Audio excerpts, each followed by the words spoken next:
Boa noite, irmãos. Eu estou gravando hoje esse outro vídeo, continuação do livro Fim dos Tempos da Igreja.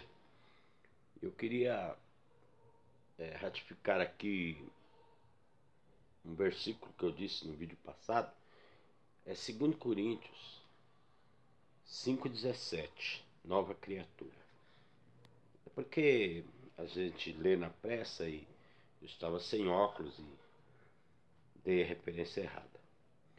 Eu quero corrigir porque eu sei que esse vídeo vai ser assistido por pessoas catedráticas, acadêmicas, pessoas minuciosas em todos os detalhes, e haverá sempre a crítica, né? Mas eu vou deixar essa correção. 2 Coríntios 5,17, a nova criatura. E eu vou dizer para vocês que eu estou fazendo apenas um resumo do livro. Não dá para falar o livro totalmente detalhado. A gente precisava ter o livro, né, total, para poder a gente, vocês ter total acesso aos versículos bem explicadinhos. Esse aqui é apenas um comentário do livro, né? Nós paramos na lição 8. Foi até a lição 8 do vídeo passado. Tá meio ali na descrição, tá meio confuso, mas foi uma coisa de 6, 7, lição 6, 7, 8, a 5 ficou para trás. Eu juntei tudo, fiz um resumo, mas o comentário do livro, né? Hoje nós vamos falar sobre perseguição de cristão. Seria a nossa lição 9, e eu vou passar também lição 10. Eu vou passar nas lições de acordo com o tempo que der para a gente fazer. Irmãos, perseguição do cristão. Alguns perguntam, será que a igreja hoje realmente é perseguida? Nós ouvimos comentários sempre que no Oriente a igreja é perseguida. Ali para o lado da Ásia. A igreja da China tem igreja chinesa no Brasil. Tem chineses aqui que implantaram igrejas. Eu vou dizer que tem uma parte na Ásia, né, que também tem igrejas cristãs de asiáticos.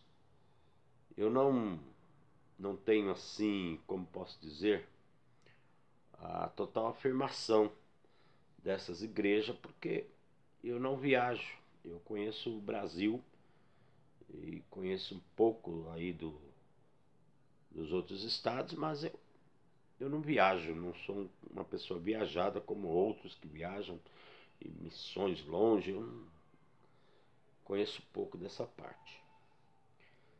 A igreja hoje é perseguida. Talvez em um lugar de difícil acesso, onde o evangelho não pode entrar totalmente, haja ali uma grande perseguição.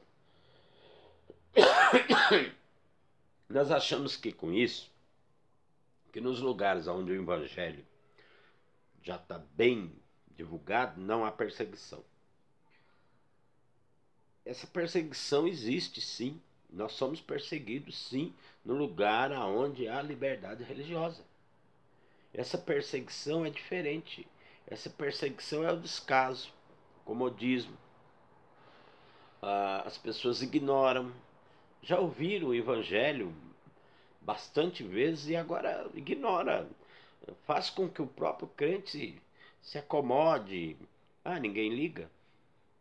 E nós vamos nos acomodando e as pessoas ignoram. Não tem aquilo como uma coisa.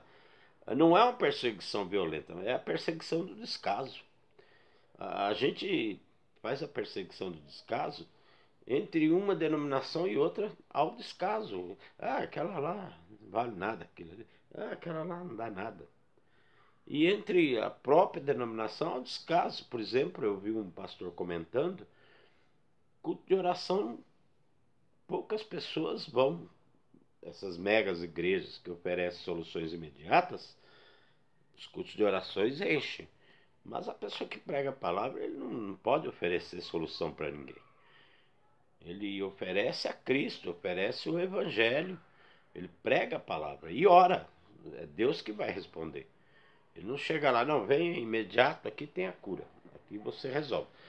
Não é costume dos biblicistas fazer isso. Os crentes bíblicos, eles não oferecem solução, milagre para ninguém. Com certeza eles oram, reúnem para orar. Mas são poucos. A oração. Agora, é claro, eu também não julgo aquele que não vai lá, mas fica em casa com a sua família, ora. Aquele que não pode ir, mas ora lá no seu local. O importante é que Deus olhe, que a igreja ore em algum lugar. Porque no corpo nós já estamos unidos. Mas talvez não fisicamente. Por exemplo, eu não estou unido com meus irmãos do Japão. Eu sei que eu tenho irmãos lá no Japão, mas nunca vi nem conheço. Mas no corpo eles estão unidos. Se eles estiverem orando lá pelos crentes do mundo, pelos crentes que estão no mundo, que ainda eles não conhecem, Deus vai ouvir a oração deles. Se nós orarmos aqui, pelos os crentes lá do Japão, Deus vai ouvir. O apóstolo Paulo estava na cadeia, preso por causa do evangelho, orava pelos cristãos e pedia: vocês oram por mim. Então a oração, ela não tem distância para Deus. Nós falamos com Deus, ele responde para a pessoa onde estiver.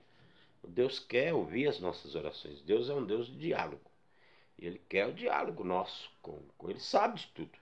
Mas ele quer que a gente faça o diálogo. Ele vinha na viração da tarde, ele vinha conversar com Adão.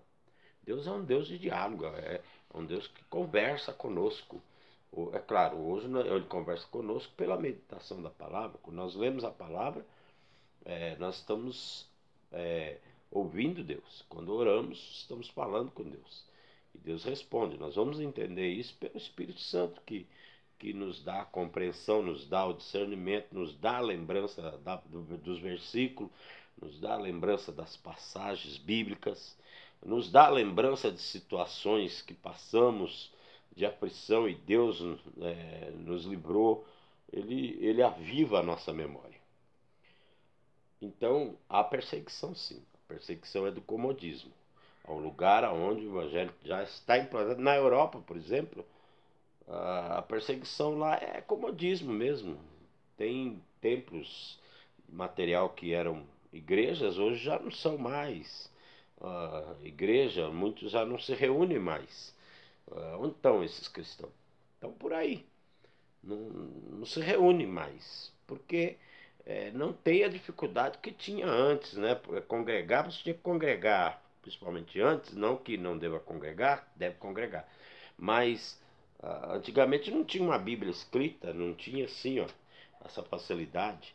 Então, para você saber o que Deus trouxe na mensagem, na antiguidade, você tinha que estar lá para ouvir. Porque você não tinha como ler em casa a mensagem ou ler a Bíblia toda, porque não tinha condição. O Novo Testamento ainda não estava todo escrito, todo separado por capítulo, versículo e essa facilidade que nós temos. Então, se você não fosse na reunião, você tinha que perguntar: qual foi a mensagem de Deus hoje? Aí um falava, você tinha que perguntar para mais dois, para ver se eles falavam a mesma coisa, porque o cara podia ter entendido errado, o outro inventado, e tinha que estar. A congregação pessoal era extremamente importante, porque não tínhamos a palavra de Deus nessa liberdade que temos hoje. E não é porque temos Bíblia em celular, notebook. Hoje pastores pregam com notebook, né? Já abre a Bíblia no notebook e já prega. Mas a facilidade hoje. Então, quando eu estou lendo a Bíblia, eu estou em comunhão com Deus, eu estou lendo sua palavra. Eu não estou em comunhão com o irmão que não está lendo a palavra comigo, mas eu encontrar ele na rua, a gente pode conversar da palavra. Então temos a informação da palavra de Deus de Gênesis a Apocalipse. E principalmente na nova aliança, de Mateus até Apocalipse, nós temos a nova aliança de Cristo estabelecida e a comunhão da palavra. Congregar precisa, porque não tem como você ser um cristão, encontrar outro cristão e não sair conversa de Deus ali no meio. E você ir lá encontrar aquele cristão lá, você Você sente saudade dele, você vai encontrar ele. Então, quando tem que ser assim. Nem sempre é assim. Mas quando se encontra é para falar de Deus, é para falar da Escritura. Às vezes nós encontramos, não falamos nada de Deus, falamos outras coisas. Tem gente que diz que é fofoca dos outros, não sei. Não sei. Mas assim, é isso que Satanás quer que pensemos.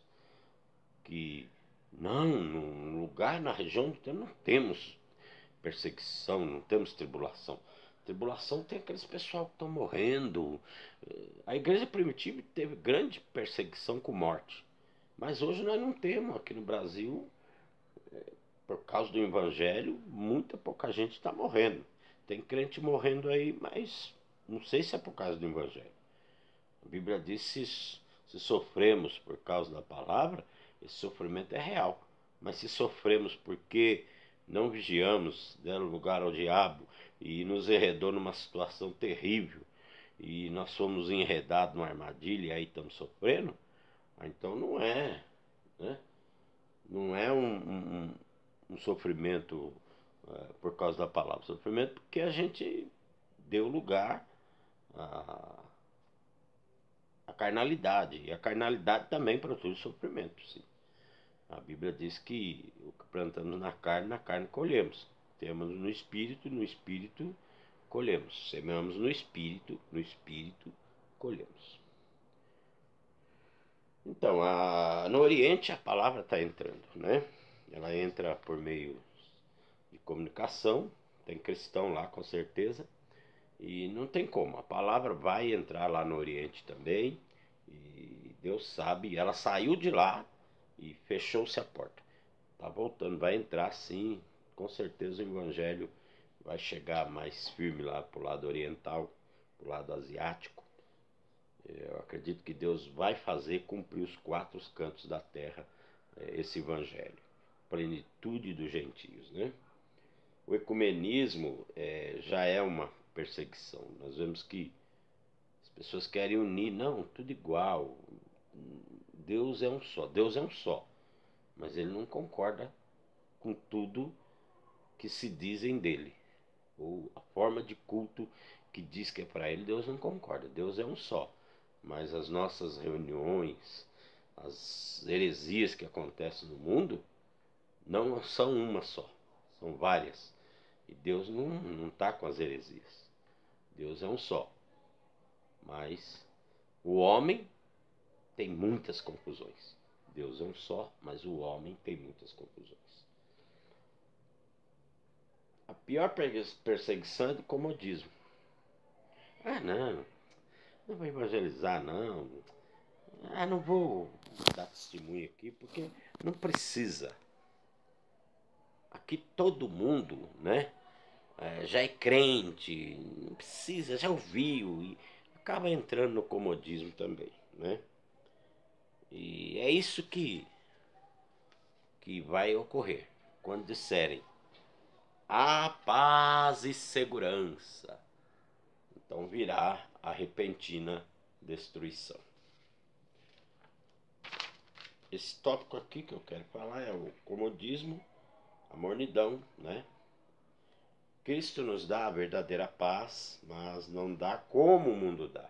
O mundo oferece uma paz cômoda e mentirosa. Cristo nos dá a verdadeira paz. Ele diz: deixo-vos a paz, a minha paz vos dou, eu não dou como o mundo dá. O mundo também oferece paz. Não se turbe o vosso coração, nem se atemorize. João 14, 27. Não há necessidade de ficarmos procurando sair do comodismo pelos meios próprios. Deus é que nos vai tirar dele. Tenho-vos dito isso para que em mim tenhais paz. No mundo tereis aflições, mas tende bom ânimo. Eu venci o mundo. João 16, 33. Um certo pastor disse que o crescimento da igreja tem que ser natural. Então, muitas vezes a gente quer forçar o evangelismo, quer forçar uma situação que eu tenho que fazer porque eu estou me achando contra. Deus, ele opera em nós, tanto querer como efetuar. é Ele que rege a sua vontade na sua igreja, no seu povo.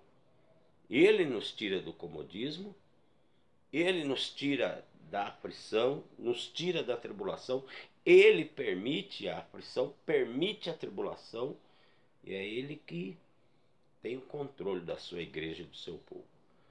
Muitas vezes eu quero fazer as coisas do meu jeito, não é tempo, não é hora, faço tudo errado e acabo complicando as coisas. Então a gente precisa, pastores e líderes, né?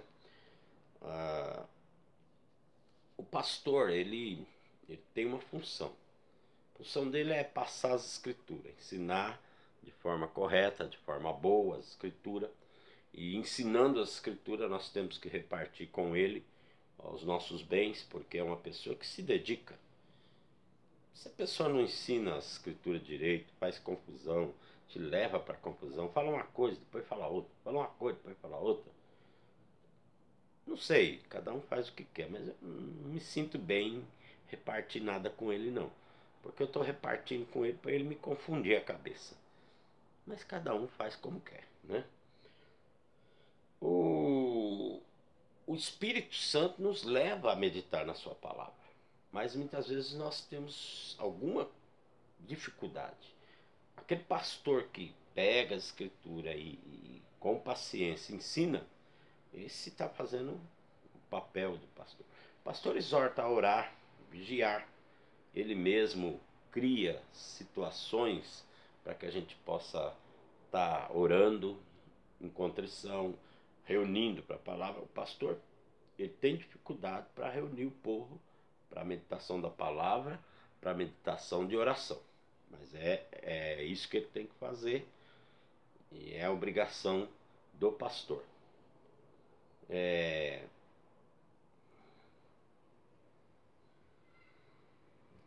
Hoje tem pessoas que contam história fictícia, falam em fantasma, tanta coisa que tem vindo no mundo aí.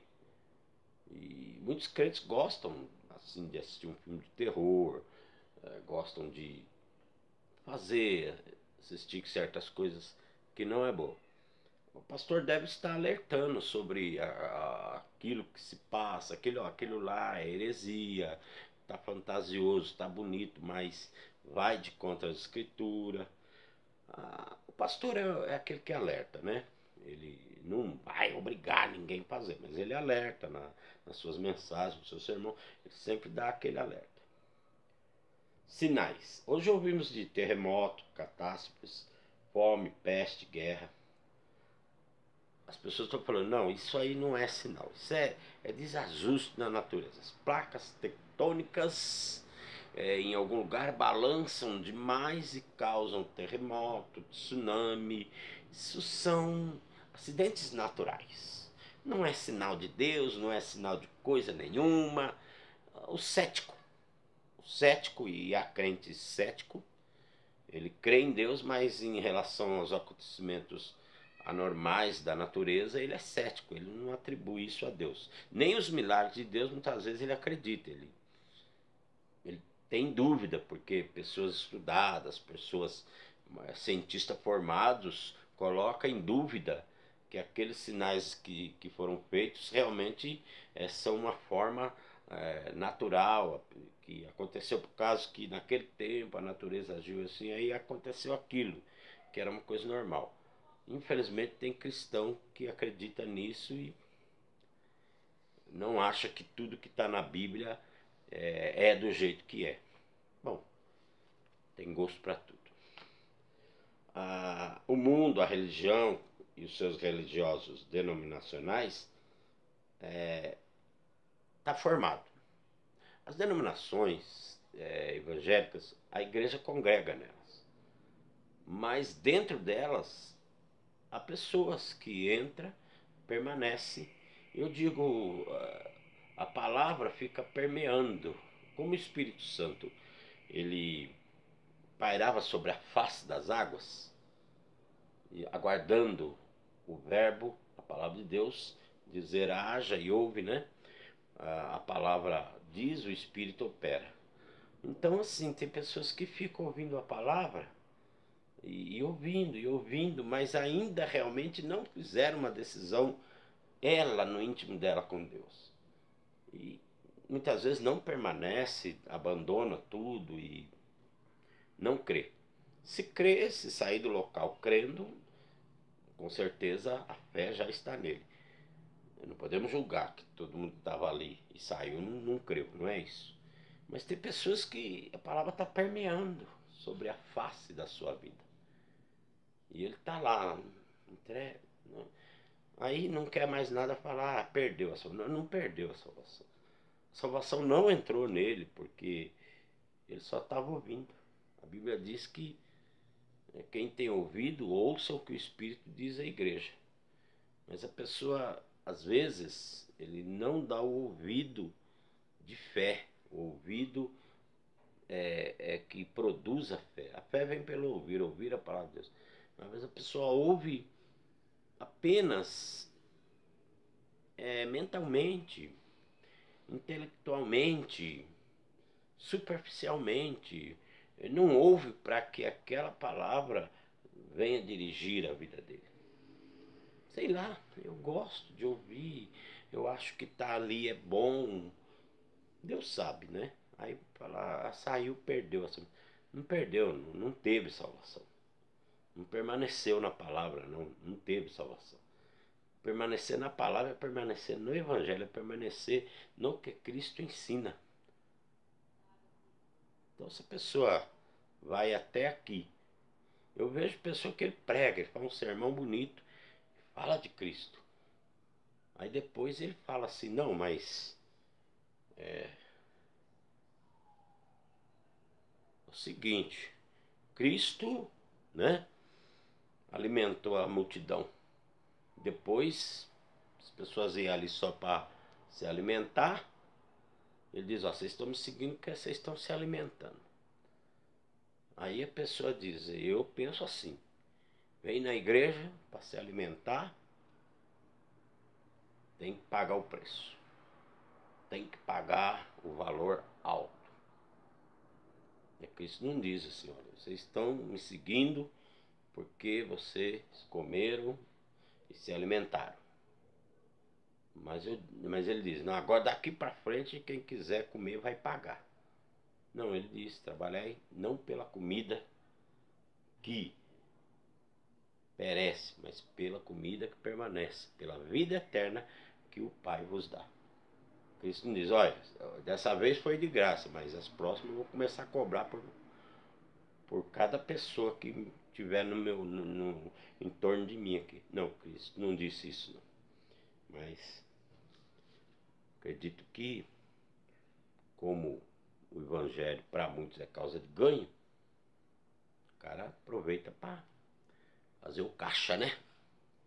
Bom, vamos lá. O mundo e a religião, com seus religiosos denominacionais, já estão formados. Denominações que são só denominações, são só negócio, já está formado para a aceitação do anticristo. Segundo Tessalonicenses, capítulo 2, 4. Onde podemos dizer, a mensagem que o maligno passa hoje é para que sangue e violência? Uma mensagem de falsa paz. Mas o sangue e a violência está acontecendo. Mas vem aqueles pregadores de paz, paz do mundo, paz social, campanhas de paz, mas é a paz que o mundo dá. Cristo é paz. É a paz incondicional. Cristo é paz se eu estiver atribulado. Cristo é minha paz se eu estiver alegre. Cristo é minha paz se eu estiver chorando. Cristo é minha paz se eu morrer. Cristo é minha paz se eu ficar doente. Cristo é a minha paz, independente da condição. É Ele a minha paz. Ele é a minha paz com Deus. Eu era inimigo de Deus, agora fui reconciliado. E eu tenho paz com Deus por meio do Senhor Jesus Cristo, que derramou em mim o Espírito Santo da paz, o Espírito Santo do amor. Pela palavra de Deus, isso aconteceu.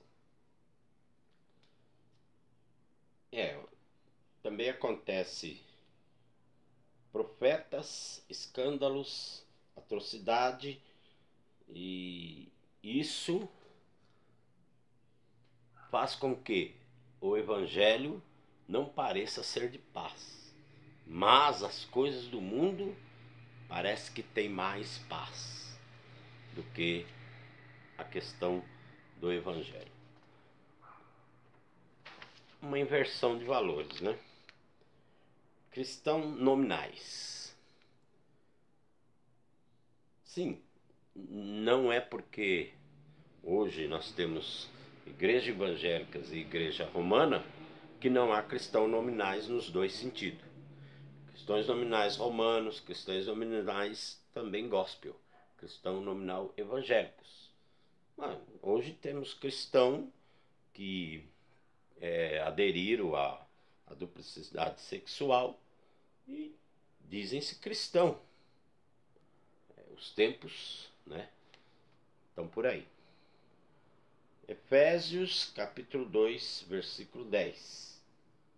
É bom ler lá que nós somos criados, né, feitura sua, criados em Cristo Jesus para as boas obras. Para ser criado em Cristo Jesus tem que ser nova criatura. Não adianta dizer, não, eu fui criado em Cristo Jesus. Não, nós somos criados no pecado, nascemos no pecado. Quando aceitamos Jesus, então somos nova criatura. Olha lá, 2 Coríntios 5,17. Aí nós somos criados em Cristo Jesus para as boas obras. O Espírito de Deus é o Espírito das boas obras. Ele é que opera em nós as boas obras. Não é o nosso querer nem nosso efetuar. Nós temos sim boa mentalidade, até o mundo tem desejo de coisas boas. Mas as nossas obras, elas sobem para Deus por meio do Espírito Santo. Inclusive, ele ora por nós também. O Espírito Santo ora por nós, nós não sabemos orar exatamente como Deus quer. E o Espírito Santo, ele intercede as nossas orações, colocando do jeito que é da vontade de Deus, e não da nossa vontade. Pretensões comerciais. Ouvimos coisas do tipo, olha, você tem que fazer seu voto, você dá o seu dízimo, mais a metade do dízimo, mais a oferta, porque quanto mais você vai ter a bênção. Você tem que provar que é um filho de Deus através de grandes contribuições. O Espírito Santo, ele testifica com nossa vida que somos filhos de Deus. O Espírito Santo testificou o nosso espírito que somos filhos de Deus. Ele dá essa convicção pela palavra que está em nós. Romanos 8,16. Na verdade, vos digo que quem ouve a minha palavra e crê naquele que me enviou, tem a vida eterna. Não entra em condenação, mas passou da morte para a vida. João 5,24. Essa é a certeza, né? Quem crê na minha palavra tem a vida eterna. Não entra em condenação. Passou da morte para a vida. É taxativo. Está assim no presente, no momento que a pessoa crê. Não é futuro, vai ter. Passou a vida eterna. Não, tem a vida eterna. No momento que a pessoa crê em Cristo, a palavra entra no seu coração, o Espírito Santo passa a habitar, ele ali está salvo. E ele vai ficar salvo sempre, porque o Espírito Santo faz nós permanecermos na palavra. Nós não temos força de nós mesmos, pelas nossas forças físicas, naturais, e a nossa força natural que vem do nosso homem, permanecer na palavra. Nós permanecemos na palavra porque o Espírito Santo em nós nos faz permanecer na palavra. Permanecemos na palavra porque aceitamos a fé. Aceitamos a Cristo. Como eu disse, nem todos aceitaram de fato. Eu não posso julgar quem não aceitou, quem aceitou. A palavra permeia ali. Ela quer entrar no coração. E tem pessoas que estão ouvindo. A palavra está permeando. Se entrar na vida dele, ele está salvo. Sumiu, perdeu a salvação. Não, não foi salvo. A palavra não entrou no coração dele. Ele não permaneceu na palavra porque a palavra não entrou. Não guardou a palavra no coração, como diz Davi. Guardei a tua palavra no meu coração. A tua palavra é todo o meu prazer. Vou dar mais uma aceleradinha, mais um tópico. E vou estar terminando essa sequência. pecado sendo regularizado por lei, né? E é um sistema também de medicina que diz que o pecado é um distúrbio de saúde, um distúrbio mental, e a pessoa nasceu com aquele distúrbio e por isso que ele se tornou assim. Então, quer dizer, é tipo, uma árvore, ela pode ter um distúrbio, mais ou menos isso, é um exemplo. A árvore, ela é árvore, mas ela teve um distúrbio lá embaixo, que ela nasceu um pouco árvore e nasceu um pouco animal. Então é uma árvore animal. É uma árvore que de um lado ela é árvore, é planta, mas do outro lado ela é animal, porque ela teve um distúrbio ali na sua natureza de quando foi plantada, uh, geneticamente ela foi, né, desvirtuada. Então ela é um pouco árvore, um pouco animal. Isso é mentira, nada disso. É desculpa para o pecado, né? O pecado agora tem explicações medicinais, científicas e por aí. Mentira. Segundo Pedro 2,12, os mestres do ensino de como não se sentir culpado por suas ações erradas estão aumentando. Eles vão pagar o preço das suas ocasiões. A psicologia é boa se ela vem direcionada pela boa palavra de Deus. Psicologia fora da palavra de Deus, baseada no conhecimento humano, no conhecimento natural, no conhecimento dos sábios deste mundo, vai te levar ao engano e para fora da palavra de Deus. Nem toda psicologia é boa. Então devemos também estar atento a isso. Enfim, é uma confusão geral já distribuída. E é isso aí. O arrebatamento, num piscar de olho, num abrir e fechar de olho. E acontecerá. Mas a palavra ante, né? Ante a última trombeta, Cristo fala alguma coisa que também ele diz ante, eu já estou dizendo para vocês agora, antes que aconteça. Marcos 13, 23. Mas vós vede, eis que de antemão vos tenho dito. Mesma coisa é o arrebatamento. De antemão, ante a última trombeta, quer dizer, antes dessa última trombeta, acontecerá o arrebatamento da igreja. É o entendimento bíblico. A Bíblia diz que nem todos dormiremos, ou nem todos morreremos, mas seremos transformados. E os que estiveram mortos ressuscitarão para encontrar o Senhor nos ares. Marcos 13, 23, Jesus Cristo usa a palavra eis que de antemão tenho-vos dito. E sobre o arrebatamento diz ante a última trombeta. Podemos pensar o que é ante-sala, ante-porta, ante-saída, é aquilo que está antes da faixa final. Antes, ante, né? Ou contra. Contra alguma coisa, para se manifestar contra, ele vem antes. Então, contra a perdição do mundo, na grande tribulação, contra isso tem um arrebatamento reservado para a igreja, para os filhos de Deus, crentes carnais, crentes espirituais, se estiverem vivos aqui, serão santificados instantaneamente, levados para a glória de Deus. Os que morreram em Cristo ressuscitarão primeiro, e nós ficarmos vivos seremos arrebatados. Estando em Cristo, se é carnal, se é espiritual, instantaneamente a santificação final acontecerá, porque Deus vai apresentar uma igreja sem mancha, sem mácula, pura, imaculada. Eu não sou teólogo grande, nem teólogo médio, nem teólogo pequeno, não. Eu sou uma pessoa que ama a palavra de Deus, leio e gosto de comentar. Sou teólogo nem grande, nem médio, nem pequeno, não. Eu sou uma pessoa que crê em Cristo, crê na palavra de Deus e ela, para mim, é o guia da minha vida. Também não sou perfeito, mas eu confio no perfeito e na perfeita palavra de Deus, que pode me aperfeiçoar até aquele dia. Deus abençoe, até a próxima.